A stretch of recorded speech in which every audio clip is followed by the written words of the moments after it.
Alléluia. Alléluia, alléluia, alléluia. Que le nom du Seigneur soit encore béni. Que le nom du Seigneur soit encore glorifié. Que le nom du Seigneur soit encore magnifié. Le Dieu d'Abraham, le Dieu d'Isaac, le Dieu souverain, le Dieu véritable. Que son nom seul soit célébré encore. Parce qu'il est le Dieu qui révèle les choses cachées. Parce que sa parole est inépuisable. Oh, alléluia. Que toute la gloire lui soit rendue, celui-là qui est fidèle. Celui-là qui ne nous a jamais abandonnés. Il a dit, je suis avec vous jusqu'à la fin des temps. Oh, alléluia. Je lui rends toute la gloire. Je lui rends toute la gloire pour tout ce qu'il est, pour tout ce qu'il a fait et pour ce qu'il fera encore. Alléluia. Alléluia. Frères et sœurs, je reviens encore devant vous. Oh, alléluia, pour partager la parole de Dieu avec vous. La parole de Dieu nous dit dans le livre de Jean, l'évangile de Jean, chapitre 8, verset 36. Si le Fils de l'homme vous a franchi, vous êtes réellement libre. Alléluia. Si le Fils de l'homme vous a franchi, vous serez réellement libre. Alléluia. Et c'est de cette liberté que le Seigneur voudrait nous parler encore ce soir, sinon cet après-midi. Si Jésus-Christ nous a franchis, nous sommes réellement libres.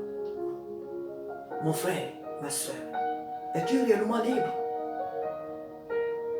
Es-tu réellement libre?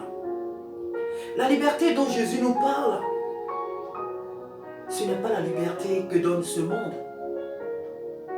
La liberté dont Jésus parle, c'est la liberté de l'esprit, la liberté de l'âme et aussi même la liberté du corps. Il dit, si le Fils de l'homme vous a franchi, vous êtes ou vous serez réellement libre. Mais moi j'ai dit, vous êtes réellement, parce que s'il vous a franchi, alléluia, vous êtes réellement libre. Alléluia. Il y a un mot dans ce verset, moi, qui m'interpelle. Le mot réellement. Ce qui veut dire qu'il y a plusieurs sortes de liberté. Il y a plusieurs sortes de liberté. Il y a des personnes qui ont été mises en prison depuis des années. Et quand elles sortent, oui, elles éprouvent cette joie-là d'être en liberté. Parce qu'elles vont vaquer à toutes leurs occupations. Elles sont désormais libres de toute activité. Elles sont libres. Mais elles ne le sont pas réellement. Elles ne le sont pas réellement. Parce que de là où elles viennent, elles auront toujours en mémoire le souvenir de cette prise d'otage, si je peux l'appeler comme ça. Elles auront toujours le souvenir de ce qu'elles ont vécu loin de leur demeure, loin de leur famille. Et même ce qui les a menées en prison va aussi tout le temps les revenir en mémoire. Elles vont toujours se souvenir de ce pourquoi elles ont été mises en prison. Il y a des personnes qui sont libres, mais elles ne le sont pas réellement. Parce que quelqu'un leur a rendu service. Parce qu'elles étaient dans un problème. Et quelqu'un est venu les secourir. Mais ces personnes-là ne sont pas réellement secourues. Ces personnes-là ne sont pas réellement libres parce que celui ou la personne qui est venue leur donner son aide va un jour leur appeler. Oui, tu étais dans tel besoin et je suis venu te secourir. Tu étais dans tel besoin et je suis venu t'aider. Donc en réalité, cette personne-là, elle ne l'est pas. Elle semble être libre, mais en réalité, elle ne l'est pas. Elle est libre, mais pas réellement. Parce qu'elle doit à la personne, elle doit une reconnaissance à la personne qui l'a secourue. Donc sa liberté n'est pas totale. Le monde n'offre pas une réelle liberté. Comme je venais de le dire, tu peux sortir d'une prison et on peut te... On dit oui, cette personne a été libérée. Mais comme je viens de le dire, ce n'est pas une réelle liberté. Les hommes ne peuvent nous donner une liberté. Et quand je dis les hommes, je parle de ce monde. Même nos parents, nos amis, les êtres qui croient nous aimer le plus dans ce monde, ne peuvent pas nous accorder la réelle liberté. Jésus est le seul qui accorde la liberté réelle. La Bible dit, dans les épîtres, si quelqu'un est en Christ, il est une nouvelle création. Les choses anciennes sont passées et voici que toutes choses sont devenues nouvelles. Alléluia. Jésus-Christ est venu pour nous libérer, mais réellement. Il est venu nous libérer de ce monde des ténèbres. Il est venu nous libérer des griffes de Satan. Il est venu nous libérer des autels de nos pères. Il est venu nous libérer de la sorcellerie. Il est venu nous libérer de ce monde et tout ce qu'il possède de mal. Et la Bible nous dit qu'il est venu nous prendre des ténèbres pour nous transporter et il nous a transportés dans son royaume d'amour. Et il nous a fait asseoir à sa droite. Alléluia avec lui. En faisant de nous des sacrificateurs pour Dieu le Père. Jésus nous a donné une réelle liberté. Ce que je voudrais te dire cet après-midi, que tu seras, en tant que chrétien ou chrétienne, tu ne pourras qu'être esclave de ce en quoi tu as placé ta confiance. Si tu crois être encore lié aux autels de tes pères, alors tu es lié. Si tu crois être encore esclave de ton passé, alors tu l'es. Si tu crois devoir encore à une personne parce qu'elle t'avait rendu un service, alors tu seras esclave de cette personne. Quant à ce qui concerne Jésus-Christ, il nous a réellement rendus libres. Jésus-Christ nous a libérés de notre passé. Jésus-Christ est venu détacher nos âmes du mal. Jésus-Christ est venu nous enlever des ténèbres pour nous faire soir dans la lumière dont lui-même est l'auteur.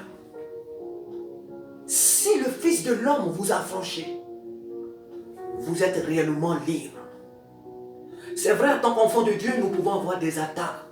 Oh, Jésus a été attaqué, donc nous ne sommes pas dissociés des attaques. La nuit comme le jour, on peut être attaqué. Moi, je ne crois pas trop à l'évangile de certaines personnes qui disent que quand on est enfant de Dieu, on ne peut plus être poursuivi par telle ou telle chose. Le fait que des sorciers me poursuivent ne fait pas de moi un païen ou une païenne. Le fait que les sorciers me poursuivent la nuit ne fait pas de moi une inconvertie. Le fait que les ennemis me poursuivent ne veut pas dire que je ne suis pas un enfant de Dieu. Mais je dois croire en cette liberté que Jésus m'a donnée et savoir que s'ils ont poursuivi mon maître, ils me poursuivront. S'ils ont attaqué mon maître, mon Seigneur, ils m'attaqueront. Moi, je me moque d'eux. Je me moque de ceux qui m'attaquent. Je me moque de ceux qui m'environnent de toutes parts. Je me moque d'eux parce que tant que ma vie est en Jésus, ces personnes ne peuvent rien faire. Elles croient me ramener en arrière, mais non. Moi, je sais que j'avance avec Jésus. C'est ce en quoi je crois, moi, qui m'arrive. C'est ce en quoi je place ma confiance, c'est ce qui m'arrive. Et moi, je crois que Jésus-Christ m'a réellement libéré. La liberté que Jésus nous a accordée, frères et sœurs, elle est réelle. Arrêtons de faire de faux combats. Arrêtons de faire des fausses prières, des prières de combat. Je fais des prières de combat, des prières de combat. Vous n'avez jamais remarqué que plus on fait les prières de combat, et on a l'impression que les esprits des ténèbres se multiplient. Parce que ça les amuse. Ça les amuse. Que des chrétiens consacrent leur vie à les combattre. Oh, Jésus-Christ nous a rendus libres. Ça amuse Satan et ses démons de voir des chrétiens leur consacrer leur nuit, leur consacrer leur vie à les combattre. S'ils ont combattu Jésus, ils vont me combattre. Mais je ne vais pas consacrer mes nuits à passer des temps de combat, combattre quoi? Combattre qui? La Bible dit dans Colossiens que Jésus-Christ, l'acte qui nous condamnait, il l'a effacé. Il a éliminé le clou à la croix. Et il a fait quoi? Il a dépouillé les dominations. Il a dépouillé Satan et ses démons. Il les a livrés publiquement. Il les a livrés en spectacle. En triomphant de par la croix. Jésus-Christ nous a rendus libres. Jésus-Christ nous a sauvés. Jésus ne nous a pas rendus libres. Il nous a rendus réellement libres. Oh, je ne suis pas aussi en train de dire qu'un enfant de Dieu ne peut pas faire des combats. Lorsqu'il y a un combat, lorsque tu sens qu'il y a des attaques, lorsque tu sens qu'il y a des choses dans ta vie pour lesquelles tu dois spirituellement t'élever, demande à Jésus quel est ce combat-là que tu dois mener. Mais souvent, on ne demande pas au Seigneur. On se lève pourquoi? Parce qu'on sent qu'on est attaqué, donc il faut combattre. Quel est cet ennemi-là que tu combats? Pas plus tard que la semaine dernière, une soeur me demandait, est-ce qu'on peut envoyer le feu sur les sorciers? Est-ce qu'on peut faire retour à l'envoyeur? Je lui ai dit, mais non, ma soeur, ne prie pas comme ça. Les retours à l'envoyeur, non, on ne fait plus le retour. Retour à l'envoyeur, ce n'est pas une bonne prière, ça. Envoyer le feu sur les sorciers, ce n'est pas une bonne prière. Parce que si parmi les sorciers, il y a ta mère, ton frère ou ton enfant, le feu que tu envoies là, ça va aussi le consumer. La Bible nous dit que Jésus est venu pour détruire les œuvres du diable. Donc, si nous avons du feu, si nous croyons avoir le feu, tellement en abondance, si nous croyons avoir beaucoup de feu, pour envoyer sur des gens, il est mieux d'envoyer ça sur les œuvres de nos ennemis. Jésus lui-même nous a dit, aimez vos ennemis. Ce même Jésus ne peut pas nous dire d'aimer nos ennemis et encore nous demander d'envoyer du feu sur eux. Ou bien de leur ramener les œuvres des ténèbres qu'il nous envoie là, de leur ramener. Non. Nous prions pour leur salut. Nous envoyons le feu sur les œuvres qui ne sont pas bonnes. Mais le Seigneur voudrait vraiment, frères et sœurs, que nous croyons en notre liberté. Même si tu dors, que tu vois des démons, je ne sais pas, à droite, à gauche, je ne sais pas où, crois que Jésus-Christ t'a réellement libéré, que tu es libre. Si tu sais que tu as réellement accepté Jésus comme ton Seigneur premièrement et ton Sauveur, sache qu'il t'a réellement libéré. Car Jean chapitre 1, 12 nous dit, à tous ceux qui l'ont reçu, à tous ceux qui croient en son nom, elle a donné le pouvoir de devenir enfant de Dieu. Pas par la volonté d'un être humain, ni racheté par le sang humain, mais par la seule volonté de Dieu. Nous sommes devenus enfants de Dieu par la volonté de Dieu, pas par nos efforts. Croyons en cette liberté que Christ nous a donnée. Nous sommes libres. Spirituellement, Jésus nous a rendus libres. Et physiquement, Jésus nous a rendus libres. Nous sommes réellement libres. Et Jésus nous parle du mot réellement parce qu'il ne veut pas que nous pensions encore que, si telle chose m'arrive, c'est parce que j'avais fait ça. C'est parce que mon père avait fait ça. C'est parce que ma mère avait fait ça. C'est pourquoi telle ou telle chose m'arrive. Si le Fils de l'homme vous a franchi, vous êtes réellement libre. Si c'est lui qui vous a franchi, alors vous serez réellement libre. Il n'y a plus à penser que non, mon père, ma mère, moi-même j'avais fait ça. Du moment que tu as confessé ton péché, Jésus-Christ t'a réellement pardonné et il t'a réellement rendu libre. Si le Fils de l'homme nous a franchis, si Jésus-Christ est venu pour nous affranchir, nous sommes réellement libres. Peu importe le nombre des ennemis qui nous combattent. peu importe le nombre des ennemis qui nous combattent, nous sommes réellement libres. L'ennemi est entré dans le désert, là où Jésus était en train de jeûner. Il est entré dans cette intimité pour tenter Jésus. Non. Qui, toi et moi, qui sommes-nous pour ne pas que l'ennemi entre dans notre intimité pour nous attaquer? Il nous attaquera. Cela ne veut pas dire qu'on accepte délibérément que l'ennemi entre dans nos maisons, dans nos chambres pour nous attaquer. Mais nous ne devons pas lui accorder trop cette importance en passant notre temps, en consacrant notre temps à combattre cet ennemi-là. L'ennemi aime qu'on s'occupe de lui. Le diable veut qu'on s'occupe de lui, qu'on sache qu'il est vivant, que lui, il est là, et que lui, il ne partira pas, il est là et il est là. Nous, on s'en fout de sa présence. Nous devons marcher la tête haute. On s'en fout de ce qu'il fait et de ce avec quoi ou avec qui il le fait. Et ces œuvres n'aboutiront pas. Pourquoi? Parce que nous sommes cachés en Jésus. Nos vies sont cachées en Jésus. Nous sommes des enfants de Dieu. Nous sommes les chéris de Dieu. Et nous devons en être fiers. Et ne pas chaque fois nous ramener.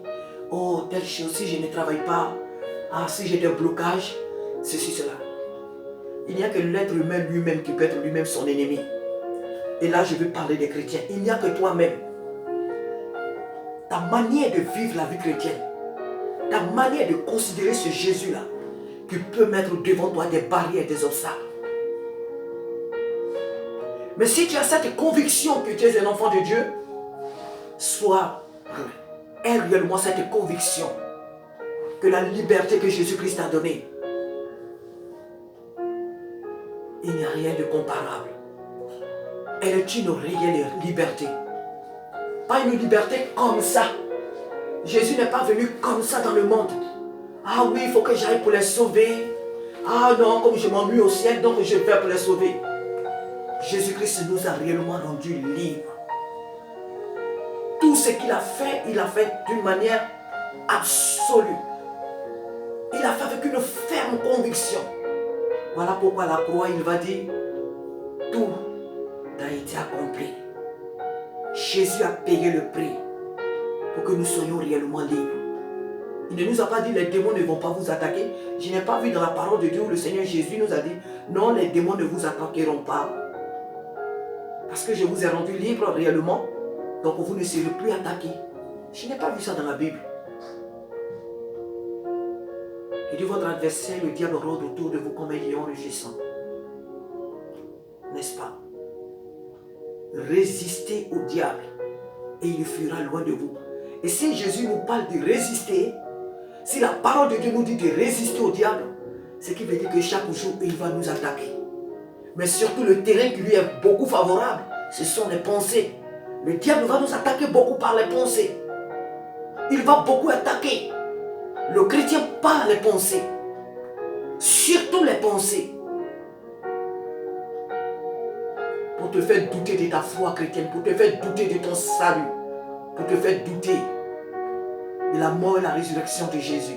Donc le diable va beaucoup nous attaquer par les pensées. Et le diable, il attaque aussi même physiquement. Mais cela ne veut pas dire qu'on n'est pas un enfant de Dieu. Cela ne veut pas dire qu'on n'est pas sauvé. Ce n'est pas un homme qui a obligé le Seigneur Jésus à dire cette parole. Si le Fils de l'homme vous a affranchi, vous serez réellement libre. Et cette liberté, elle est réelle. Elle est réelle. Voilà pourquoi même quelqu'un qui est en prison, étant même en prison, s'il a rencontré le Seigneur en prison, il est réellement libre. Quoi qu'il soit en prison derrière les barreaux, mais il est réellement libre. Parce que la liberté que Jésus nous accorde, la liberté de l'esprit, la liberté de l'âme, la liberté même du corps, cette liberté, elle est la véritable. Même quand le corps est malade, nous sommes libres. Même quand nous sommes attaqués de toutes parts, nous sommes libres. Et nous devons croire en cette liberté. Ne donnons pas le crédit à l'ennemi. Ne croyons pas à ce que l'ennemi est en train de manigancer contre tout ce que les ennemis sont en train de faire. Nous sommes libres. Jésus-Christ nous a rendus libres. Que son nom soit béni ce soir.